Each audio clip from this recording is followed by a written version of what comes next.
everybody, again this is Renee. I am co-owner of Pathfinders Downsizing Solutions, and today we're talking about a wonderful book called The 4 Facets of Grief by Ruth E. It's available on Amazon, and I wanted to talk about the second facet of grief, which is called adapting.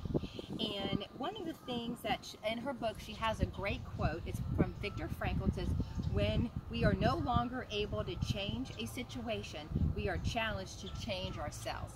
And I think that's really something to think about. When you lose a loved one, it really is a complete change in the way your life is. It could be somebody very close. It could be somebody who's maybe, you don't know as often due to COVID and everybody being quarantined and everything, but right now, gosh knows, there's a lot of people that are going through grief. So we wanted to try to talk about some different options for you. So when we're talking about adapting to grief, it is just kind of becoming adjusted to this new you. It's unfortunate and it's an unwelcome change, but you really have to kind of learn to live in this kind of chaotic time when you're trying to deal with the last arrangements for a loved one and getting your life in order if it's somebody who is close to you, and what is the new you and the new life look like. Gosh knows, you've got paperwork to take care of, you've got decisions to make, but you kind of have to adapt to the new circumstances. So here's a few strategies. Kind of do some research and see how other people have learned to cope with the situation. That's how I found Ruth's book, because I was looking at those options because I'm a widower for a little over 4 years.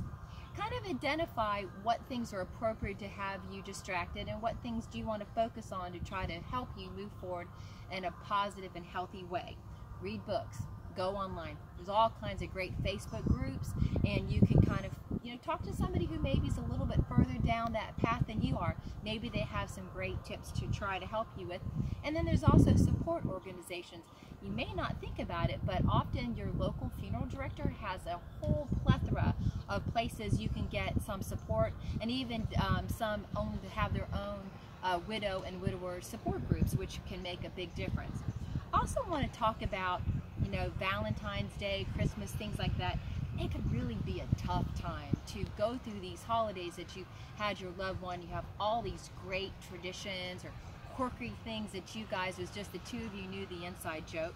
So think about, honoring those wonderful stories, those wonderful traditions, but also realize that maybe it's time to kind of start something new and come up with something that's going to make you feel okay inside, and remembering them. May just kind of want to skip it and not really recognize that it's Valentine's Day or their birthday or whatever. But again, that's up to you. Gosh knows, some of those TV commercials, Publix always makes me cry at Christmas. But know that stuff's going to be coming on TV. Hallmark is going to be having things, and just kind of maybe prepare yourself, because it's bound to be on TV or some kind of a media feed. And just kind of think of some new ways to look through these different events and try to come up with some new, really nice ways that you can, honor that person and the fact that you were lucky enough to actually know them and have them in your life. So again, it's Renee from Pathfinders Downsizing Solutions.